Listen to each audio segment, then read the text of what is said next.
Bank নিরাপদে অর্থ মূল্যবান দ্রব্যাদি রাখার স্থান।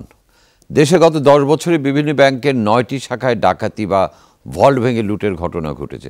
এটা উদ্বেগের বিষয়, কোনো সন্দেহ নেই, কিন্তু এর চেয়ে উদ্বেগের বিষয় যে সহজে জামিন পেয়ে যায় এসব অপরাধী এবং তারপর তারা একই অপরাধ করছে। যেমন রাজা মিয়া 2008 সালে কলাবাগানের ব্র্যাক ব্যাংকের লকার থেকে স্বর্ণালঙ্কার সহ মূল্যবান দ্রব্যাদি লুটের ঘটনায় গ্রেফতার হন এই রাজা মিয়া। গত 26 সেপ্টেম্বর জয়পুরহাটে ব্র্যাক ব্যাংকের দেয়াল কেটে 2 কোটি টাকা লুটের ঘটনায় মূল হতো এই একই রাজা মিয়া। জামিনে মুক্তি পেয়ে যাওয়া অপরাধীরা পুনরাবৃত্তি ঘটাচ্ছে একই অপরাধের। এসব অপরাধীরা কি আইনের দুর্বলতার কারণে সহজে জামিন পেয়ে যাচ্ছে? তদন্ত কাজে কি কোনো গাফিলতি থাকে, নাকি বিচার কাজের দীর্ঘসূত্রিতায় এরা জামিন পায়, জড়িয়ে পড়ে আবারও একই ধরনের অপরাধে? যেমন বাগানের ব্যাংক লুটের ঘটনা 2008 সালে ঘটেছিল, এখনও শেষ হয়নি বিচার কাজ। শুধু দর্শক, স্বাগত RSRM 24 ঘন্টায়। আমাদের আজকের আলোচনার বিষয় গ্রেফতার, জামিন, আবারও ভল্ট লুট। সাথে আছি আমি জাকারিয়া কাজল। আমার সাথে আলোচনার জন্য স্টুডিওতে রয়েছেন 3 জন অতিথি, পরিচয় করে দিচ্ছি তাদের সাথে। আছেন মেঘনা ব্যাংকের ব্যবস্থাপনা পরিচালক জনাব নুরুল আমিন, আছেন সুপ্রিম কোর্টের আইনজীবী মৃণাল কান্তি বিশ্বাস, এবং আছেন ঢাকা বিশ্ববিদ্যালয়ের ক্রিমিনোলজি বিভাগের চেয়ারম্যান অধ্যাপক ডক্টর জিয়া রহমান। স্টুডিওতে আপনাদের স্বাগত। আমি যেমনটি বলছিলাম, আমরা সবাই এটা জানি, সাম্প্রতিককালে জয়পুরহাটের ব্যাংক ঘটনার পরে যে যারা ধরা পড়েছেন, সেখানে আবারও সেই রাজা মিয়া, যেটা আমি বলছিলাম। আমরা ব্যাংক ন্যাচারালি সবার কাছে খুব নিরাপদ জায়গা, এবং এই নিরাপদ জায়গা থেকে যারা যখন লুট করে, যেমন রাজা মিয়ার কথাই যদি বলি, তাকে বলা হয় ভল্ট মাস্টার। 15 মিনিটে নাকি সে যে কোনো ভল্ট ভাঙতে পারে। তো প্রথমে আমরা একটা সাধারণ আলোচনা করি, তারপর আমরা একটু ডেপথে যাব। জনাব নুরুল আমিন, দীর্ঘদিনের অভিজ্ঞ ব্যাংকার। আপনি প্রথমে যে কথাটা দিয়ে শুরু করলেন, সেটা খুবই আমি মনে করি গুরুত্বপূর্ণ। এই যে আমানতের জন্য সর্বোচ্চ নিরাপদ জায়গা মানুষ মনে করেন ব্যাংক। এখানে মানুষ তাদের টাকা পয়সা রাখেন, যেমন তেমন লকারে তাদের মূল্যবান দলিলপত্র থাকে, স্বর্ণালঙ্কার থাকে, সবকিছুই থাকে। তাহলে এই জায়গাটা একান্তই 100% নিরাপদ থাকাই উচিত, যার উপর মানুষ দীর্ঘদিন ধরে একটা আস্থা রাখতে পারে। এইরকম 2-4টি ঘটনা এই আস্থাটাতে এমন চিড় ধরায় যে মানুষ মনে করতে থাকে যে এইখানেও কি আমরা নিরাপদ নই, তাহলে আর কোথায় যাব। এইটা হচ্ছে সাধারণ একটা ফিলিং। আজকে আপনার যে আলোচনার বিষয় বস্তু শুরু করেছেন, সেটা আমি ব্যাংকার হিসাবে এই ধরনের ঘটনা যখন ঘটে, তখন আমরা একটু চিন্তিত হই, একটু লজ্জিত হই। আমার যেটা কথা সেটা হচ্ছে যে এই জায়গাগুলো যেহেতু নিরাপদ আশ্রয় এবং মানুষ এখানে এই উদ্দেশ্যেই রাখেন যে তার সম্পদ এখানে নিরাপদ থাকবে, তাহলে এই জায়গাটার নিরাপত্তার জন্য সেরকম ব্যবস্থা ব্যাংক নিজে যেমন করবেন, তেমনি আমি মনে করি মনিটরিং এজেন্সি, তেমনি আমি মনে করি যারা নিরাপত্তা দান করেন, ইনক্লুডিং ব্যাংকের সিকিউরিটি গার্ড এবং আমাদের যে সরকারি পুলিশ বা অন্যান্য নিরাপত্তা সংস্থা আছেন, তারা এই বিষয়গুলো দেখবেন যে সব কিছু ইন প্লেস আছে কিনা। বন্দুক ব্যাংকের গার্ডের কাছে থাকে, সেটা কিন্তু প্রতি বছর একবার ভালো আছে কিনা এটা স্থানীয় পুলিশে নিয়ে টেস্ট করতে হয়। এই জায়গায় একটা ত্রুটি হয়তো থাকতে পারে। আবার অনেক জায়গায় আছে যে এই বন্দুকটি যখন গার্ডের কাছে থাকে, সেটা ভল্টের ভিতরে না থাকার কারণে সেটাও অনেক সময় ইউজ হচ্ছে। আবার এইটাকে দখল করার জন্য ডাকাতরা যখন ঢোকে, তখন তাকে মেরেও ফেলছে। সোনালী ব্যাংকে অনেক দিন আগে দিলকুশাতে এরকম ঘটনা ঘটেছে। আজকে আমরা যেই বিষয়টা আপনি আলোকপাত করতে চাচ্ছেন, আমি মনে করি যে এই বিষয়টার সঙ্গে জননিরাপত্তার চেয়েও কম বিষয় জড়িত নয়। আমরা ব্যাংকার হিসাবে যেটা মনে করি, আমরা চেষ্টা করি ভল্টটাই যেন ব্যাংকের মধ্যে সবচেয়ে নিরাপদ জায়গা হয়, সেভাবে আমরা। কিন্তু জয়পুরহাটে 5 ইঞ্চি পুরো ওয়ালের মধ্যে ভল্ট, বিষয়টা আমি পরে আসবো, আগে এটাও আমরা আলোচনায় আসবো। এইটা হচ্ছে আমি বলি, ভল্টটা করার জন্য বাংলাদেশ ব্যাংকের নির্দেশনা আছে। ওখানে খুবই শক্ত কংক্রিটের দেওয়াল করার কথা আছে। যেই ব্যাংকটি এটা ভাড়া নিলেন, তারা শুধু সিম্পল একটি 5 ইঞ্চি ওয়ালের উপর আমার মনে হয় এই ভল্টটাকে ওখানে স্থাপন করা আমি মনে করি ঠিক হয়নি। কারণ হচ্ছে যে এইরকম ঘটনা একেবারে যে ঘটে নাই এমন তো নয়।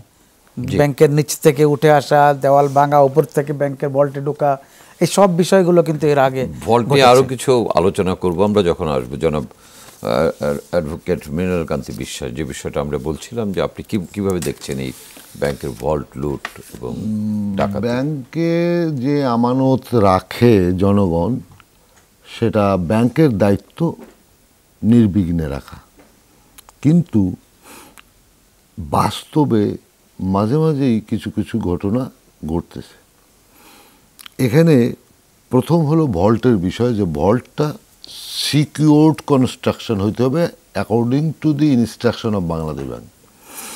2 নম্বর হলো বন্দুক যেটা ব্যাংকে থাকে সেটা ভালো থাকতে হবে, কর্মক্ষম থাকতে হবে, ইফেক্টিভ থাকতে হবে। 3 নম্বর হলো যারা ডিউটি করে তারা সঠিকভাবে ডিউটি করতেছে কি না এই বিষয়টাও ব্যাংকের যারা ঊর্ধ্বতন কর্মকর্তা তাদের সেটা চেক আপ করা দরকার। নেক্সট হচ্ছে, ঘটনা ঘটে গেল, মামলা করতে হবে। এই মামলা করার সময় যে এফআইআর বা জিডি বা যেভাবে মামলা হয় বা কোর্টে এই মামলা যে শুরু হলো, এই শুরু হওয়াটা আইনত বৈধ হতে হবে। এই শুরু করার সময় যেভাবে মামলাটা প্রস্তুত করা হয় তার মধ্যে অনেক দুর্বলতা থাকে, ত্রুটি থাকে, যে কারণে না অজ্ঞানতার জন্যও থাকে। ইচ্ছাকৃত ব্যাপারটা হলো যে আমাদের তো দুর্নীতি সর্বত্র ছেয়ে আছে, যদি অজ্ঞানতাও থাকে কোনো কোনো ক্ষেত্রে, হয়তো দুর্নীতি থাকতেও পারে। এরপরে এই যে মামলাটা শুরু হলো, এই শুরুর উপর তদন্ত হবে। তদন্তকারী কর্মকর্তা নতুন করে শুরু করতে পারেন না। তদন্ত শুরু হয়, আসামি ধরা পড়ে, আইনের ফাঁকফোকর আছে, আইনজীবীদের কিছু বুদ্ধিবৃত্তি আছে, জামিন পেয়ে যায়। এবং আমরা যেটা শুনতে পাই মাঝে মধ্যে দুর্নীতি করেও জামিন তারা পায়। জামিন পাওয়ার পরে যেহেতু সে তার পেশা হলো ওইটা, আবারও তার সে আগের পেশায়, বিষয়টা আমরা আসবো, এটা নিয়ে একটু বোধহয় ডিটেইল আলোচনা করতে হবে। ডক্টর জিয়া। ধন্যবাদ। আসলে মানে এই কথাগুলো আমরা বারবারই বলছি যে আসলে আপনি দেখবেন যে আমাদের সোসাইটিতে এই জাতীয় ঘটনা কিন্তু থেকে থেকে হচ্ছে। যেমন খুন খারাবি যে হচ্ছে, এই খুনের কিন্তু যে প্রকৃতি সেটাও কিন্তু চেঞ্জ হয়েছে। ঠিক একইভাবে আমরা যে অন্য বিভিন্ন ধরনের অপরাধ হচ্ছে, অপরাধের ধরনও চেঞ্জ হচ্ছে। এটার মূল কারণ আমরা যেটা বলি যে আমাদের সোসাইটিটা একটা চেঞ্জিং স্টেজের মধ্যে আছে, একটা ট্রান্সফরমেশনের মধ্যে দিকে যাচ্ছে, এবং এটা একটা ট্রানজিশনাল ফেজ। সেই কারণে কিন্তু আপনি দেখবেন যে এখন ইন্টারেস্ট গ্রুপগুলো বেড়ে যাচ্ছে সোসাইটির মধ্যে। এই জায়গার থেকে আমার যেটা মানে আমার জন্য উদ্বেগের বিষয় যেটা, যে এটা আমরা জানি যে পাবলিক সেক্টরের ব্যাংকিং সিস্টেমের অবস্থা খারাপ। রাষ্ট্র আমাদের মতো তৃতীয় বিশ্বের দেশগুলোতে বিভিন্ন কারণে সিকিউরিটি সিস্টেমগুলো ডেভেলপ করতে পারে না। সো প্রাইভেট ব্যাংকের উপর কিন্তু মানুষের এই আস্থাটা অনেক বেশি ছিল। কিন্তু আমরা দেখলাম ব্র্যাক ব্যাংকের মতো একটা এত বড় ব্যাংক, সেই ব্যাংকেরও আমরা তো প্রথমেই আমাদের মানে একদম লেম্যানের কথা যেটা আসে যে আপনি এত মানুষের আমানত নিচ্ছেন, আপনার সিকিউরিটি সিস্টেমটা সম্পর্কে আপনি কতটুকু সজাগ, এটা হচ্ছে একটা সাধারণ মানুষের প্রশ্ন যারা আমানত রাখছে। ইন্টারেস্টিং বিষয়টা হচ্ছে আপনি যদি আমরা সবাই কম বেশি বাইরে গেছি, আপনি দেখবেন এখন কিন্তু এই জাতীয় অপরাধ ওয়েস্টার্ন সোসাইটিতে নাই বললেই চলে। মানুষ এক ভোল্টে টাকা রাখা, স্বর্ণ রাখা বা এই জাতীয় জিনিসপত্র রাখা, এটা একটা খুবই একটা কমন প্র্যাকটিসের মধ্যে চলে এসছে তাদের, এবং এইটা নিয়ে কোনো ধরনের সমস্যা আমরা দেখি না। সমস্যাটা আমরা দেখি যেটা ওই সমস্ত জায়গায় এখন ডিজিটাল পদ্ধতিতে যেটা আমরা দেখছি সাইবার ক্রাইম যেটা আমরা বলছি, হ্যাকিং এর মাধ্যমে, that is altogether different thing. আমরা যখন ভেঙে নিচ্ছে তারা তো সেটাই বলছি যে এটাই বড় ইন্টারেস্টিং যে আমরা গ্লোবালাইজেশনের মধ্যে চলে গেছি আমরা এখন। But we are not anyway encouraging those hackers. No, definitely not. না, আমরা এনকারেজ করি না করি, বাট এগুলো আমাদের ফেস করতে হবে। That's the reality. আমি এটা মিন করতে চাচ্ছি। তো দেখেন সেই জায়গায় আমরা এখন সেই মানে ম্যানুয়াল লেভেলে এইভাবে যেসব জিনিস ঘটছে, এটা তো আমরা কল্পনাই করতে পারি না এই সময়। এবং যে কথাটি আসলো যে 5 ইঞ্চি দেয়ালের মধ্যে ভোল্ট রাখা, আমি যেগুলো এটা যেটা বুঝি আমরা, দেখেন এইরকম সমস্ত সেক্টরেই কিন্তু আমাদের এই ধরনের পাহাড় সমস্যাগুলো, একটা দুটো কিন্তু সেক্টর না। আপনি সমস্যার সঙ্গে আরেকটা জড়িত, বিআরটিসির আপনি কয়েকদিন আগে একটা প্রতিবেদন যে কোটি কোটি টাকার বাস যেভাবে পড়ে আছে, দেশের সম্পদ কিন্তু মানুষের কোনো খেয়াল নাই, যারা এই ম্যানেজমেন্টের মধ্যে আছে, বা রেলওয়ের মতো এরকম একটা বড় প্রতিষ্ঠান। আমি জাস্ট একটু উদাহরণ হিসেবে বললাম।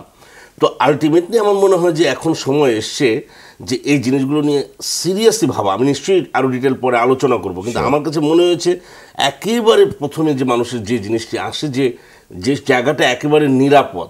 তারপরে আমি আপনাকে বলেছি যে পাবলিক সেক্টরের প্রতি ইন্টারন্যাশনাল পলিটিক্স থেকে শুরু করে লোকাল লেভেলে আমরা সবাই জানি যে কিছু দুর্বলতা, সেখানে প্রাইভেট সেক্টরে যদি এই জিনিস চলে যায় তখন মানুষের তো ভয় ভীতি আসা স্বাভাবিক।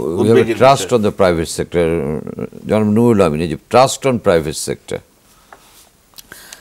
এটা আমি মনে করি ট্রাস্টের কোনো ভৌগোলিক বা কোনো প্রতিষ্ঠানগত ইয়ে নাই, বাট ট্রাস্ট ইজ ট্রাস্ট, মানুষ বিশ্বাস করতে পারে। তবে ব্যাংক হচ্ছে একটা ভিন্ন ধরনের প্রতিষ্ঠান। But what do you think যে পাবলিক সেক্টর থেকে প্রাইভেট সেক্টরটা একটু এটা আমি অতটা ডিস্টিংগুইশ করব না, কারণ আমানতদার যিনি, জিম্মাদার যিনি, ওনার দায়িত্ব কিন্তু ধর্মীয়ভাবে হোক, আইনগতভাবে হোক, এটা কিন্তু দায়িত্ব সমান। আমি প্রাইভেট ব্যাংকের ভুল আর সরকারি ব্যাংকের ভুলে যে মানুষের ক্ষতি দুই রকম হবে তা না, ক্ষতি কিন্তু একই রকম হবে। আমরা যেটা মনে করি প্রাইভেট ব্যাংক দেশে আসছে তখন কিন্তু এই ধরনের বিষয়গুলোর প্রতি নজরটা অনেক বেশি ছিল। আপনি নিশ্চয়ই খেয়াল করবেন যে 20-30 বছর আগে সোনালী ব্যাংক গ্রামে গঞ্জে টিনের ঘরেই ছিল।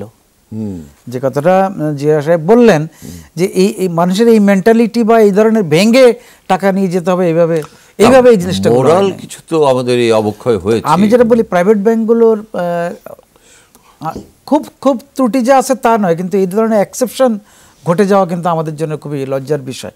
না, আমি জাস্ট উইথ ডিউ রেসপেক্ট, আমি কিন্তু এটা এই ডিবেট তৈরি করতে চাই না, ডিবেটের জন্য আমার উদ্দেশ্য সেটা না। আমি জাস্ট বলতে চেয়েছি যে আমরা এটা বিশ্বাসের জায়গাটা নষ্ট হচ্ছে, সেটা আর কিছু না। আমরা প্রাইভেট ব্যাংক, আমি নিজেই বহুদিন ধরে, আমি সরকারি ব্যাংকও ছিলাম বহুদিন থেকে প্রাইভেট ব্যাংকে, কিন্তু আমাদের এই বিষয়টার প্রতি বিশেষ নজর থাকে। সেখানে আপনি দেখেন ভিতরেও সিসিটিভি থাকে, বাইরেও থাকে, কিন্তু আপনি ওয়ালটা এমন জায়গা দিয়ে ভাঙছেন সিসিটিভি ওখানে আর কাজ করছে না। তো এই বিষয়গুলো আমরা কিছু রিকমেন্ডেশন থাকবে, আমরা পরবর্তী সময়ে কথাগুলো বলবো। বাংলাদেশ ব্যাংকের যে নির্দেশনা সেটা আছে ভল্টের অভ্যন্তরে সিসিটিভি ক্যামেরা স্থাপন সহ ভল্টের সিকিউরিটি অ্যালার্মের সার্বক্ষণিক ব্যবস্থা রাখতে হবে। এটা কিন্তু প্রাইভেট ব্যাংকে ইন প্লেস আছে, আমি এটুকু বলতে পারি। না, এটা কি সব রাজ্যে থাকলে তো এটা থাকতে হবে। এই যে যাদের 5 ইঞ্চি ওয়ালটা ভাঙছেন সেটা কিন্তু অন্য দিক থেকে আসছে, এটা কিন্তু ভিতরের যে ওইটা গিয়ে ওরা ওটা ভিতরটা বিকল করে দিচ্ছে। ভল্টে রক্ষিত সব অর্থের সম্পূর্ণ বীমা করে রাখতে হবে। হ্যাঁ, এটা অন্য প্রসঙ্গ, এটাতে আমি বলতে পারি এরকম 3 ধরনের বীমা থাকে। আমরা ডিটেইল আলাপ করব জনাব নুরুল আমিন। আমি একটা বীমার ব্যাপারটা যাচ্ছি কারণ এটা খুব ইন্টারেস্টিং। বীমার ব্যাপারটা থাকলে হয়তো কলাবাগানে যারা ক্ষতিগ্রস্ত তারা এতটা ক্ষতির সম্মুখীন হতেও না। দর্শক, অনুষ্ঠানে এ পর্যায়ে নিচ্ছে একটা ছোট্ট বিরতি, আমাদের সঙ্গেই থাকুন।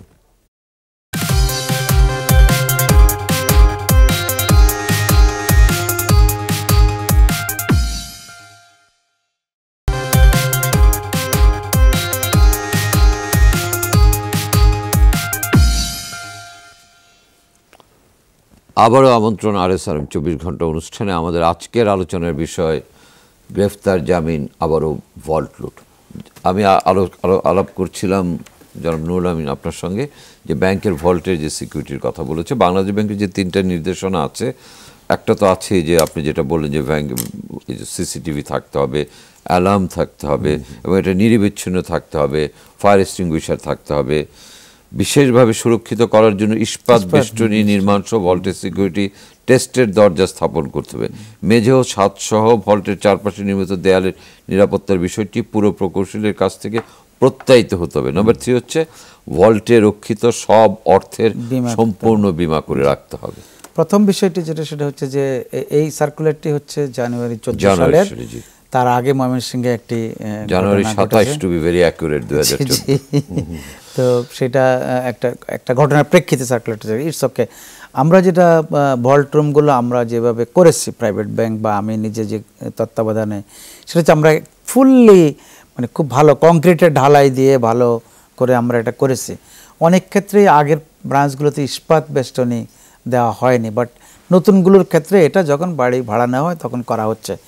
এই পার্টটা একটা সুরক্ষার ব্যবস্থা করা আছে। কিন্তু আমাদের দেশের ব্রাঞ্চ তো 30-40 বছরের পুরনো জায়গায় ব্রাঞ্চ আছে, সেই জায়গাটা ভেঙে তো রিফর্ম এখনো করা হয়নি। এই ধরনের একটি ঘটনা আছে। অথবা আমরা 20 বছর 30 বছর আগের পুরনো বাড়িতে নতুন করে একটি ব্রাঞ্চ করছি, সেই ক্ষেত্রে এটা কমপ্লাইট হচ্ছে কিনা, নতুন করে ভেঙে এটা তৈরি করা হচ্ছে কিনা, এটা একটি বিষয় হয়তো ত্রুটি থেকে যেতে পারে। দ্বিতীয় যেটা সেটা হচ্ছে যে সিসিটিভির পার্টটা, টেকনোলজির যে পার্ট, সিসিটিভি পার্টটা, অ্যালার্মের পার্টটা, এগুলো মোটামুটিভাবে ইনপ্লেস করা হচ্ছে। আর বিমা যেটা কথা হচ্ছে, বিমা হচ্ছে ব্যাংকের মানুষের আমানতের 3 জায়গায় ব্যাংক বিমা করেন। একটা হচ্ছে ভল্টের ভিতরে কত টাকা থাকবে, ওই ভল্টের লিমিটটা কিন্তু একদম ডেসক্রাইব করা থাকে, ওটার উপর বিমা করা হয়। কাউন্টারে যে টাকাটা দিনের বেলায় থাকে সেটাও বিমা, সেইটার জন্য ভিন্ন একটি বিমা করা থাকে। Cash in vault, cash in counter and cash in transit, আপনি আসা যাওয়া করবে, এই 3 ধরনের বিমা কিন্তু থাকে। তো আমি এখানে একটা কথা আমাদের আমানতকারীদেরকে বলতে পারি, সে কথা হচ্ছে যে এই 3 জায়গার কোনো জায়গা থেকে যদি কোনো দুর্ঘটনা ঘটে, তাহলে আমানতকারী বা অ্যাকাউন্ট হোল্ডার কোনো বিপদের সম্ভাবনা নাই, কারণ এটা ব্যাংকের কাছ থেকে হচ্ছে। কোনোভাবেই একজন জানুয়ারি 27-এর পর থেকে হচ্ছে না, এর আগেই এই বিমার ব্যবস্থা ছিল। এখানে হয়তো রিমাইন্ড করা বা একটা এমফেসিস দেওয়ার জন্য এই কাজটা করা হয়েছে। কিন্তু বিমার ব্যাপারটা ব্যাংক, আমি বলবো 100 এটা করছেন এবং করতে হচ্ছে। তা না হলে বাংলাদেশ ব্যাংক বা নিজস্ব অডিটে এটা কিন্তু খুবই আপত্তিকর একটা বিষয়। আমরা যেটা নিয়ে আলোচনা করছি, লুট হচ্ছে অপরাধ সব দেশই হয়, কিন্তু আমাদের সমস্যা যেটা আমরা দেখছি, আমি অ্যাডভোকেট সাহেবের কাছে আসছি, অ্যাডভোকেট মৃণালকান্তি বিশ্বাস, যেটা আমরা প্রথমেই বলেছিলাম যে অপরাধ করছে, গ্রেফতার হচ্ছে, জামিন পেয়ে যাচ্ছে এবং আবার অপরাধ। আপনি একটু একটা মোটা দাগে বলেছেন, একটু ডিটেইল যদি বলেন কেন এত সহজে জামিনগুলি পেয়ে যাচ্ছে। ঘটনা হলো আমাদের এখানে কি কি ধরনের অপরাধ হয় সেখান থেকে একটু সামান্য আমরা এমফাসাইজ করব এই ব্যাংক ভল্ট। এক হলো ভল্ট ভেঙে নেয়, চুরি ডাকাতি। আর একটা হলো ইনস্ট্রুমেন্টাল ফোরজারি, জালিয়াতি, যেমন ফরেন ট্রানজ্যাকশন হয়, চেক জালিয়াতি হয়, ড্রাফট জালিয়াতি হয়, এলো অপরাধ।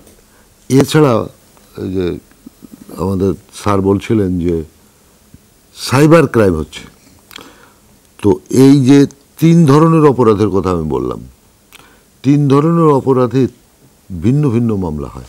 আমরা যদি ভল্টেরটাই ধরি, যেটা আমাদের সামনে উদাহরণ আছে রাজা মিয়া, ভল্টেরটাই যদি ধরি, তাহলে কি হয় যে ভল্ট ভেঙে নিয়ে গেছে, হাতে নাতে কিন্তু সে ধরা পড়েনি। যদি হাতে নাতে ধরা পড়তো ব্যাংকের ব্রাঞ্চের ভিতরে, তাহলে একরকম মামলা হতো। যেহেতু সে ধরা পড়েছে পরে, মামলা হয়েছে আগে, সুতরাং ঘটনার বর্ণনা, ঘটনা তো যে মামলা করছে সে ঘটনা দেখে নাই, যার ফলে মামলার শুরুতে যেভাবে মামলা লেখা হয়েছে সেখানে আসামির পক্ষে আইনজীবীর জামিনের আবেদন করাতে একটু সুবিধা হয়েছে। কত ধারা এটা হচ্ছে এবং ওই ধারার শাস্তিটা কি যদি একটু বলেন। আচ্ছা, ডাকাতি হবে যদি 5 জন লোক একসঙ্গে অপরাধ করে, 5 জনের কম হলে সেটা ডাকাতি হবে না, সেটা চুরি হবে, দস্যুতা হবে, রবারি। এটা হলো চুরি, এটা হলো দস্যুতা, আর একটা হলো ডাকাতি। আচ্ছা, তো এই মামলাগুলো কি চুরির মামলা হচ্ছে ম্যাক্সিমাম ক্ষেত্রে? ম্যাক্সিমাম ক্ষেত্রে চুরির মামলা হচ্ছে, কারণ হাতে নাতে ধরতেছেন না, আর 5 জন লোক একসঙ্গে ছিল, এইটাও করা যাচ্ছে, প্রমাণ করা যাচ্ছে। এই আইনের যে এটার সর্বোচ্চ শাস্তি কি আছে আইনের বিধানে? ডাকাতির সর্বোচ্চ শাস্তি ম্যাক্সিমাম 14 বছর, চুরির 2 বছর। এবং এগুলো সব বেলেবল? Normally bailable. যে লোকটা বেল নিয়ে বেরিয়ে আবার একই অপরাধ করে আবার ধরা পড়ছে, তার ক্ষেত্রে আইন কি বলছে? আচ্ছা, এখানে বা বিশেষ কিছু বলার আছে কিনা? না, এখানে একটা লোক জামিনে গেল, তার কিছু শর্ত থাকে। জামিনদার থাকেন একজন, জামিনদার থাকে, যেটা আপনাদের পেশার লোকজনই হন সাধারণত। না, বিভিন্ন রকমের আদালত বলে দেয় যে একজন আইনজীবী জামিনদার হতে হবে। 1, 5,000 টাকা বা 10,000 টাকা জামিন থাকতে হবে, অর্থাৎ যদি সে জামিনদার আসামি পলায় যায় তাহলে ওই টাকা কোর্টে জমা দিতে হবে। যে লোক কোটি টাকা লুট করছে 5-10 হাজার টাকা ওরকম নর্মাল এরকম হয়। আর একটা হয় হলো যে আয়কর দেয়, এরকম একজন লোক জামিনদার হতে হবে। এখন বাস্তব অবস্থাটা খুবই ভয়াবহ। যেমন আমি আইনজীবী হিসেবে ওই ফর্মে সই করে দিলাম, কিছু আসলে আমি আইনজীবী না, আমার 3 নাম্বার আছে, জি, আমি সই করে দিলাম, আসলে আমি ওই লোক না, দেই না, 3 নাম্বার আছে এই জন্য আমি দিলাম, এরকম হয়। কিন্তু যদি কেউ একবার জামিনে যায় তাহলে তার শর্ত হলো যে সে ওই মামলার তারিখে হাজির হইতে হবে। তবে হ্যাঁ, সে যদি অন্য করে, মানে অপরাধ করে, তাহলে প্রথম জামিন বাতিল করার জন্যে সরকার পক্ষ আবেদন করতে পারে। এবং আমি একটা খুব ক্লিয়ার জানি, ধরেন আমি বা যে কোনো একজন অপরাধী একটা অপরাধে জামিন পেয়ে বেরিয়ে গেলেন, আরেকটা অপরাধ করলো, একই অপরাধ করলেন এবং আবার ধরা পড়লেন, তখন তো ওই জামিন বাতিল হয়ে যাবে, আগেরটাও বাতিল হয়ে যাবে। আগেরটাও বাতিল। নতুন মামলায় কি আবার উনি জামিন পাচ্ছেন? নতুন মামলায় জামিন যদি পুরনো মামলার রেফারেন্স দিয়ে বলা হয় তাহলে জামিন পাবে না। আদালত সাধারণত এই ক্ষেত্রে বিশ্বাসভঙ্গের জন্য জামিন দেয় না। আচ্ছা, আপনি কি মনে করেন যে এই সংক্রান্ত যে আইনটা আছে যথেষ্ট, নাকি পৃথিবী বদলাচ্ছে? তো আমরা বদলাচ্ছি না কেন আইনগুলো? আইন আরো সংশোধন হইতে হবে এবং আপ টু ডেট হইতে হবে। অপরাধের সঙ্গে আইনের মিল থাকতে হবে, সামঞ্জস্য থাকতে হবে। এই সামঞ্জস্যের দায়িত্বটা কার? এটা পার্লামেন্টের দায়িত্ব। তবে হ্যাঁ, আইনজীবী হিসেবে আমাদের দায়িত্ব আছে পার্লামেন্টকে, বার কাউন্সিল আছে, তাদেরকে বলা যে যেহেতু এই অপরাধগুলো পুনরাবৃত্তি হচ্ছে, এই আইনগুলো চেঞ্জ করা হোক। কারণ আমাদের দেশে ফৌজদারি আইন হয়েছে 1898 সালে, 1860 সালে, 1908 সালে। এই আমরা দেখি বার কাউন্সিলগুলি সাধারণত যত বেশি রাজনৈতিক উইথ ডিউ রেসপেক্ট, রাজনৈতিক কর্মকাণ্ড বা রাজনৈতিক ইস্যু নিয়ে যতটা মানে সরব থাকেন, বেসিক ইস্যুগুলি নিয়ে এখানে কেন কথা বলেন? কার কার দায়িত্ব? এখন আমি আইনজীবী, আমার দায়িত্ব, বার অ্যাসোসিয়েশনের দায়িত্ব, আইন কমিশন আছে একটা, জি, তাদেরও দায়িত্ব। এরপরে ফাইনাল দায়িত্ব হলো আইন পাশ করার পার্লামেন্টের। আমি আবার আসবো ডক্টর জিয়া, আপনার এই কথাটার একটা জবাব দিই। যেহেতু আমি বার অ্যাসোসিয়েশনের নেতা, আমার পক্ষের গভর্নমেন্ট যদি ক্ষমতায় যায় তাহলে আমি মন্ত্রী হব, এই আশায় আমি আইনের কথা বলি না, আমি রাজনীতি। সেটাই আমাদের দুঃখ। আমি রাজনীতির কথা বলি। আলোচনাটা একটু বিস্তৃত হবে, এই জন্য আমি একটু বিরতির পরে আপনার কাছে আসতে চাচ্ছি। দর্শক, আবার একটা ছোট্ট বিরতি নিচ্ছি, আমাদের সঙ্গেই থাকুন।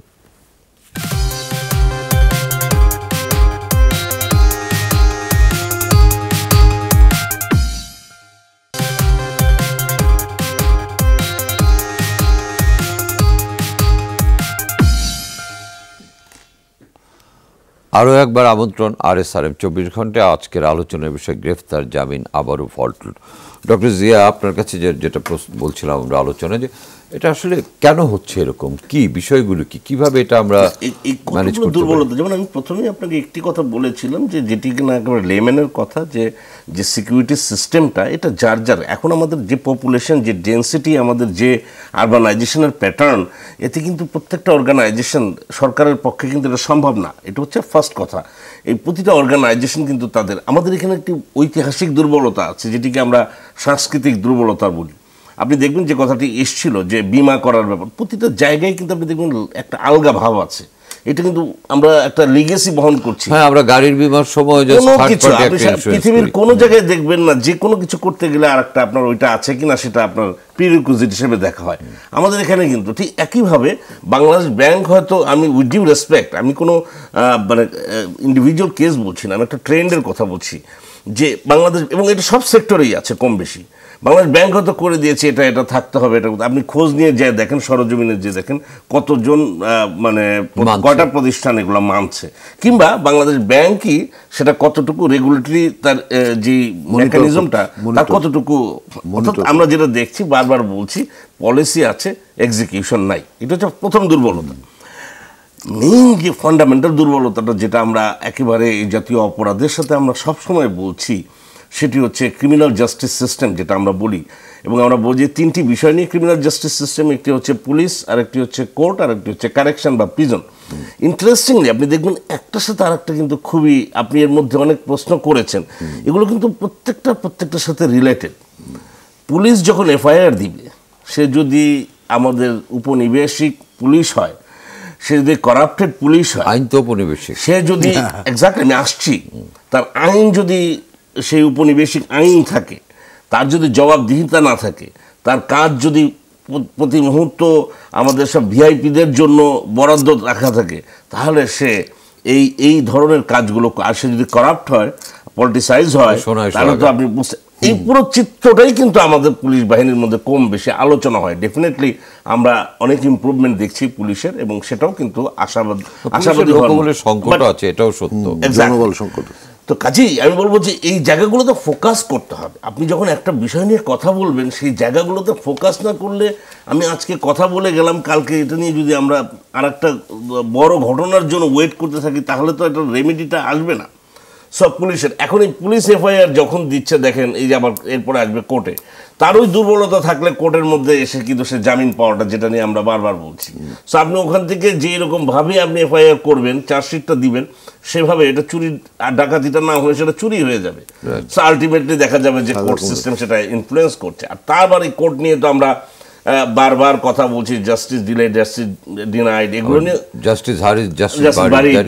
আলোচনা হচ্ছে, এবং আমরা দেখতে পাচ্ছি 2 বছর আগের ঘটনায় আপনি নিশ্চয়ই দেখেছেন যে এখন পর্যন্ত 2008-এ যেটা হয়েছিল ব্র্যাক ব্যাংকে, ওটাই তো এখনো সেটা সমাধান হয়নি। এগুলোই কারণ।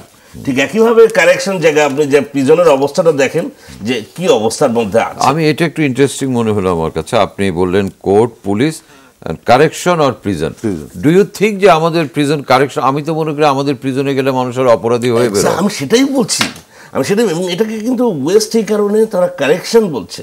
আমরা এখনো সেই সনাতনী বা উপনিবেশিক টার্মটাই, প্রিজনটাই রেখে দিয়েছি। জাস্টিফাইড, কারণ আমার এখানে কারেকশন হয় না, এক্স্যাক্টলি কারেকশন হয় না, কিন্তু এটা তো আসলে অরিজিনালি এটা তো কারেকশনের জায়গা। এবং বাইরের দেশগুলোতে প্রিজনের যে ব্যবস্থা, একটা মানুষের মনস্তত্ত্বে যে দেখেন, এই যে সিরিয়াল কিলারগুলো দেখানো হয় বাইরে, যে এত কিছুর পরেও তারপরে তাদেরকে কিন্তু বাগে আনা যায় না। আর আমাদের মতো এখানে অবাধ, আমরা জানি যে ওখানে ভেতরে টেন্ডারবাজি নিয়ন্ত্রণ করে প্রিজনের মধ্যে বসে। আমরা যেমন আজকে একটা ঘটনা আছে, প্রিজনকে শোকজ করেছে কোর্ট ফর ওই সাইদ তারেক, যিনি অভিযুক্ত, তো এরকম যে তিনি নাকি অবৈধ সুযোগ সুবিধা পাচ্ছেন, প্রিজনে সেলফোন ব্যবহার ইত্যাকার বিষয়াদি তো আছেই। অ্যান্ড ফাইনালি আমরা তো এগুলো বলছি, ফাইনাল বিষয়টি হচ্ছে একটা পলিটিক্যাল কমিটমেন্ট। আমাদের যে বড় বড় রাজনৈতিক দলগুলো আছে, তাদের মধ্যে যদি এই বড় বড় ইস্যুগুলোতে তারা যদি ঐক্যমত না পৌঁছায়, আমরা বারবার বলছি যে আমরা একটা ট্রানজিশনাল ফেসের মধ্যে যাচ্ছি, এবং দিস ইজ দি মানে হাই টাইম, এটাকে আপনি বলবেন যে এখন যদি আমরা এগুলোকে না করতে পারি, যেটা আমি বলেছি আপনাকে, যে সামনে 5 বছর 10 বছর যে সাইবার ক্রাইম নিয়ে যে জিনিস আসবে আমাদের, সেগুলো কিন্তু আমাদের ভয়ঙ্কর অবস্থা ধারণ করবে। জনাব নুরুল আমিন, আপনি শুনলেন আইনজ্ঞর কথা, আমাদের একাডেমিক কিছু কথাও আমরা শুনলাম। আপনার অভিজ্ঞতা কি বলে? আপনি সরকারি ব্যাংকেও কাজ করেছেন, বেসরকারি ব্যাংকে কাজ করেছেন, দীর্ঘদিন কাজ করেছেন। আগেকার প্রেক্ষিত, এখনকার প্রেক্ষিত সব কিছুই বদলে যাচ্ছে, অপরাধের ধরনও বদলাচ্ছে। আপনি কি মনে করেন যে আপনাদের তরফ থেকে অন্য কোনো সাজেশন থাকার কথা to prevent this thing much more logically and effectively? ধন্যবাদ। আমরা যখন কোনো ব্যাংক খোলা হয়, শাখা খোলা হয়, তখন কিন্তু মানুষ সাইনবোর্ড দেখে, ব্যাংক দেখেই কিন্তু এখানে স্বতঃস্ফূর্তভাবেই আসেন। হ্যাঁ, আজকাল মার্কেটিংয়ের যোগ, আমরা মানুষের কাছে যাই, সেটা অন্য। কিন্তু মানুষ যখন এখানে টাকাটা, তার সঙ্গে সে টাকাটা এখানে রেখে একটা কাগজ স্লিপ নিয়ে সই নিয়ে চলে যায়, তাহলে বুঝতে হবে যে সে কত বড় আস্থা ব্যাংকের উপর রেখেছেন। তাহলে এই জায়গাটা চিট ধরার পক্ষে কোনোভাবেই ব্যাংক বা ব্যাংকিং, আমরাও চাই না যে চিট ধরুক বা কোনো। এখন যেটা হচ্ছে যে যেটা আমাদের অ্যাডভোকেট সাহেব বললেন, যে সাইবার হোক আর ডকুমেন্টারি হোক আর এই ফিজিক্যালি টাকা, ক্যাশ টাকা চুরির যে বিষয়টা হোক, এটা কোনোভাবেই আমরা কাম্য নয় বলেই অনেকগুলো প্রিকশনের ক্ষেত্রে নেওয়া হচ্ছে এখন। এর আগেও ছিল, এটাকে সেফ রাখার জন্য। এই যে আমি যেটা বলবো, এই ভল্টগুলো, আপনি একটা উদাহরণ আমি দিচ্ছি, যে এটিএমগুলো কিন্তু এত প্রটেক্টেড থাকে না, ওখানে বন্দুকধারীও দাঁড়ায় থাকে না, কিন্তু এটিএম মেশিনটার বিল্ডটা এরকম যেটা ভেঙে এখনো নেওয়ার মতো কোনো উদাহরণ হয়নি। চেষ্টা হয়েছে, কোনো দুর্ঘটনা ঘটেনি। ভল্টগুলো সেভাবে হওয়া উচিত, এগুলো একটা বড় জিনিস। এটা তো একটা খুব ইম্পর্টেন্ট, ভল্টগুলো কিন্তু যেন এই বিষয়টা নজর দেওয়া উচিত। আর আমি সিকিউরিটি এক্সপার্ট না, তবে আমার একটা অপিনিয়ন হচ্ছে যে ব্রাঞ্চে যখন ভল্টটা স্থাপন করা হয় একটা জায়গায়, সেই জায়গাটা মোটামুটি মধ্যবর্তী একটা জায়গা হলে ভালো, হুইচ ইজ নট ফিজিক্যালি সম্ভব, যে ব্রাঞ্চের মাঝখানে এটা সম্ভব না। তবে আমার একটা হাম্বল সাজেশনস আমরা ফলো করবো কিনা জানি না, আমি নিজেও করবো কিনা, যেই সাইডের ওয়ালের সঙ্গে এটা দেওয়া হয়, আমি মনে করি যে ওই ওয়ালের সঙ্গে না থেকে 1-2 ফিট দূরত্বে ভিতরে এনে এটা কংক্রিট ওয়াল করলে, তাহলে প্রথম ওয়ালটা ভেঙে দ্বিতীয় ওয়ালটা ভাঙতে হবে, এই একটা ভিতরে করে দিলে। কারণ একটা ওয়াল ভাঙার সময় পর্যন্ত একটা আওয়াজ হয়তো হয়ে যেতে পারে, দ্বিতীয় ওয়াল ভেঙে আবার ভল্ট ভাঙা, 3টা ধাপ তার পার হওয়ার যে চেষ্টাটা, এই বিষয়গুলোর দিকে একটু নজর দেওয়া উচিত। আমরা এইভাবে চিন্তা করি। আর দ্বিতীয় যেটা, সেটা হচ্ছে যে এই যেটা মনিটরিং, একটা ব্রাঞ্চের ম্যানেজারই হচ্ছে ইনচার্জ, তার যে সিস্টেম এগুলো ওয়ার্ক করে কিনা, সিসিটিভিটা কাজ করছে কিনা, টাইমলি মনিটর হচ্ছে কিনা, বন্দুকটা ভল্টের ভিতরে রাখা আছে কিনা। এখন আর ব্যাংক বন্দুক বাইরে রাখা অ্যালাউ করেন না, কারণ বন্দুকটা একটা টার্গেট অনেক সময় হয়ে যায়। অথবা গ্রামেগঞ্জে দেখা গেছে এই বন্দুক ভাড়া দিয়েও ডাকাতি হয়েছে, ফলে বন্দুকটা এখন ভল্টে চলে গেছে, সিসিটিভি চলে আসছে, আমরা মনিটরিং সিস্টেমটা আগের তুলনায় অনেক বেটার। তবে দুটো সাজেশন খুব ভালো, ভল্ট বিল্ডিং টেকনোলজিটা ইটসেলফ যদি কিছু চেঞ্জ আনা যায়, তাহলে হয়তো আমরা মনে করি আরেকটু নিরাপত্তা। ভল্টের সঙ্গে ওই যে ব্যাংক এরিয়ায় কোনো বাইরের লোক ঢুকলে বেল বেজে উঠবে, এই সিস্টেমটা আমরা বোধহয়, কারণ ব্যাংকে তো লোক যাচ্ছেই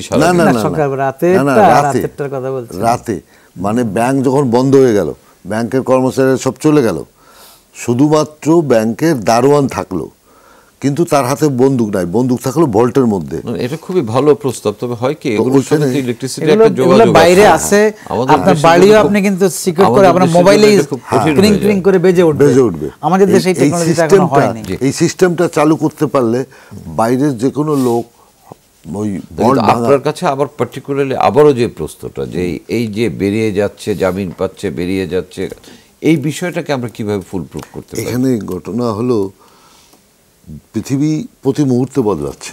জি, পৃথিবী প্রতি মুহূর্তে বদলাচ্ছে। আমাদের যারা অপরাধী তারাও বদলাচ্ছে। কিরকম? তাদের জ্ঞান অর্জন করতেছে, নতুন নতুন পদ্ধতি তারা তৈরি করতেছে। কিন্তু আমাদের দেশের যে আইন, এই আইন অনেক পুরনো। এই আইনকে বদল করতে হবে, আইনকে মানে আপ টু ডেট করে নিয়ে আসতে হবে, 1 নম্বর। 2 নম্বর হলো যে এই আমাদের দেশে যে ঔপনিবেশিক আইন, সেই আইনের যে পদ্ধতিগুলো আছে, এই পদ্ধতিগুলোও বদলাতে হবে। মানে আইন তো 2 রকম, বেসিক আইন আছে, পদ্ধতিগত আইন আছে।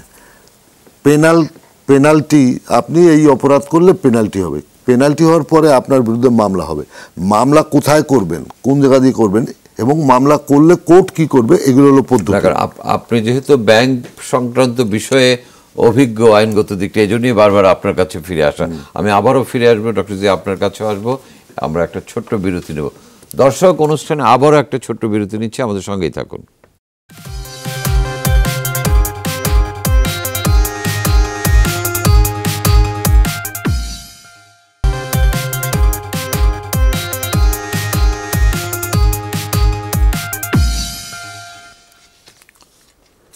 দর্শক, আবার আমন্ত্রণ RSRM 24 ঘন্টায়। আমাদের আজকের আলোচনার বিষয় গ্রেফতার, জামিন, আবারও ভল্ট লুট।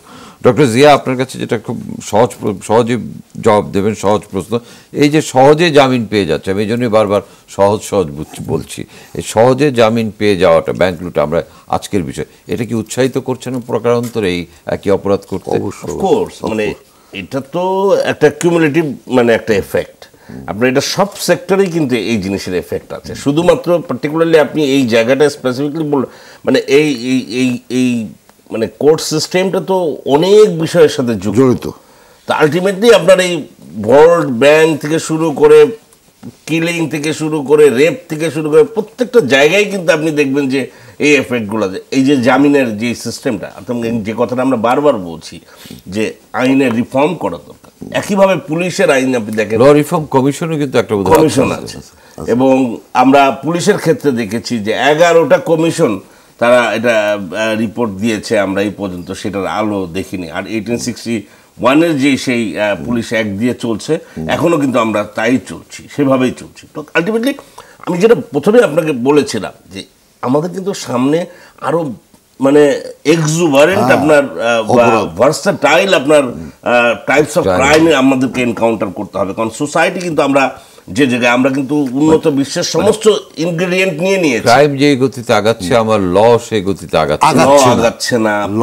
যে ইনস্টিটিউশনগুলো আমি যেটা বারবার বলছি এবং যেটা আপনি ফোকাস করেছেন, এটা এই শুধুমাত্র কোর্টের আইন না, আমি বলবো প্রিজনের ক্ষেত্রে এবং একই সাথে, কারণ একটা একটার সাথে ইন্টার রিলেটেড, এবং পুলিশের ক্ষেত্রেও এগুলো।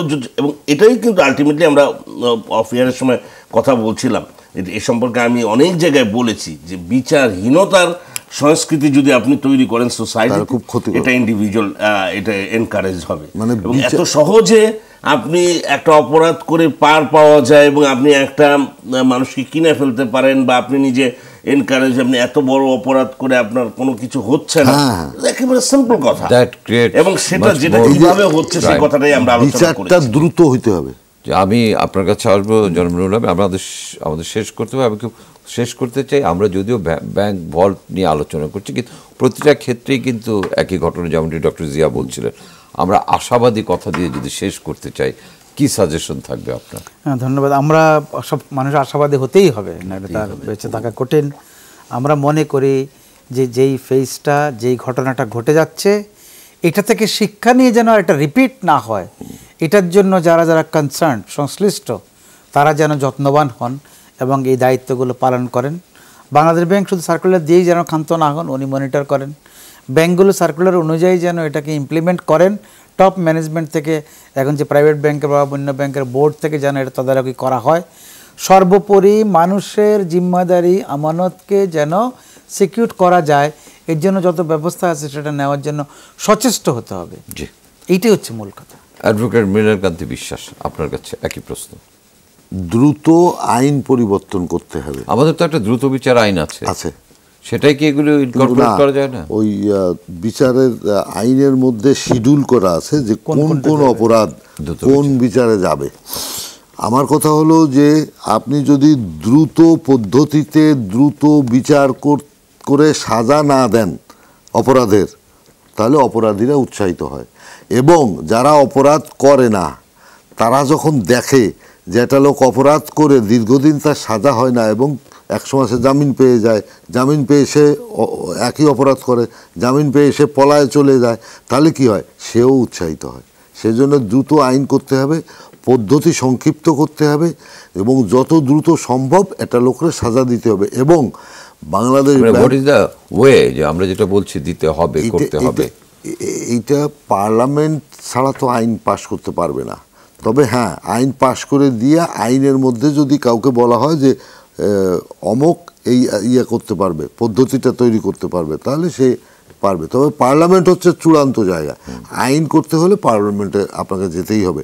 তবে পার্লামেন্টে যাওয়ার জন্য আইনজীবী আছে, বার অ্যাসোসিয়েশন আছে, আইন কমিশন আছে, ল রিফর্ম কমিশন আছে, এদের সুপারিশ করতে। ডক্টর জিয়া রহমান, আপনি? না, আমি কিন্তু বারবার বলছি যে এই বিষয়টি নিয়ে আমি একাধিকবার কথা বলছি, মানে ব্যাংকিং না, অপরাধ বিষয়ক নিয়ে, তো আমার কাছে আমি কিন্তু বারবার এই জিনিসটাকে ফোকাস করছি যে ক্রিমিনাল জাস্টিস, আপনি আমেরিকান সোসাইটিতে যান, দেখেন ওখানে ক্রিমিনাল জাস্টিস, আপনি পাশের মানে ইন্ডিয়ান সোসাইটিতে দেখেন যে ক্রিমিনাল জাস্টিস সিস্টেম কীভাবে কাজ করতেছে, সেখানে স্টিল পুলিশের মধ্যে স্টিল কিন্তু কোর্ট সিস্টেম কিন্তু ওয়ান্ডারফুল, মানে ইন্ডিয়ায় যেটা চলছে এত প্রবলেমেটিক বা এত কমপ্লেক্স একটা সোসাইটি। তো সেই জন্য আমি বলছি যে এই তিনটি যে ইনস্টিটিউশনগুলোকে যদি আপনি রিফর্মের কাজ অতি সত্বর হাত না দেন, তাহলে পরে কিন্তু আপনি আরো বড় বড় ধরনের আপনাকে প্রবলেমগুলো এনকাউন্টার করতে হবে, সেগুলো কিন্তু আমরা পারবো না। এবং সেই জায়গায় আমি মনে করি যে একটা ঐক্যমত থাকতে হবে। যেমন আমরা জুডিশিয়ারির ইন্ডিপেন্ডেন্স চেয়েছি, পলিটিক্যাল কথা আবার চলে আসলো, এই কাজটি কিন্তু আমরা দীর্ঘদিন শুনে আসছি।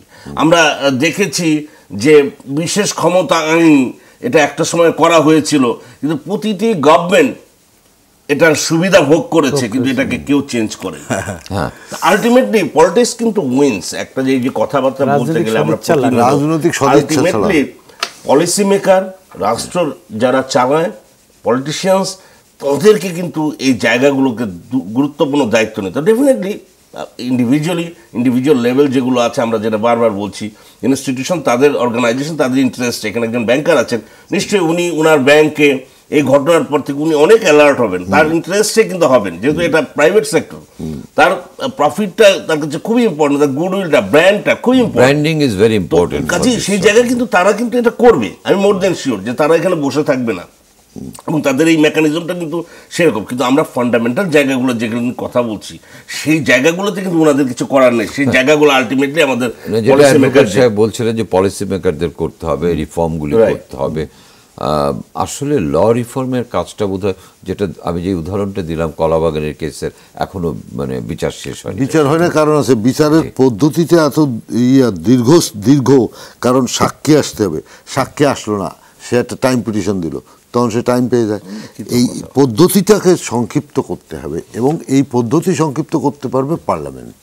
মডার্নাইজেশন যেটা আমরা বলছি, বারবার বলছি যে উপনিবেশিক আইন যেটা আছে এটাকে একেবারে বদল করে ফেলতে হবে, যেগুলো মানে সিআরপিসি, পেনাল কোড, এইগুলো। আমরা তো অনেক ক্ষেত্রে মডার্নাইজেশনের দিকে যাচ্ছি, আইনে যেতে বাধাটা কোথায়? কোথাও বাধা নেই, সদিচ্ছা, এবং এটা একটা ভিসাস সার্কেলের মধ্যে আমরা আছি। আপনি দেখবেন আমি যেটা বলছি, যারা করছে, এবং আমরা যেটা বলেছি চিটাং এ যে 25 জন লোক যারা এটা ভল্ট মানে ডাকাতির কাজ শুরু করেছিল, এই যে একটা ইন্সপাইরেশন যে সহজে আমি এই কাজের নামলে আমার ইনকাম বাড়বে, এই 25 সংখ্যাটা কিন্তু আস্তে আস্তে বেড়েছে।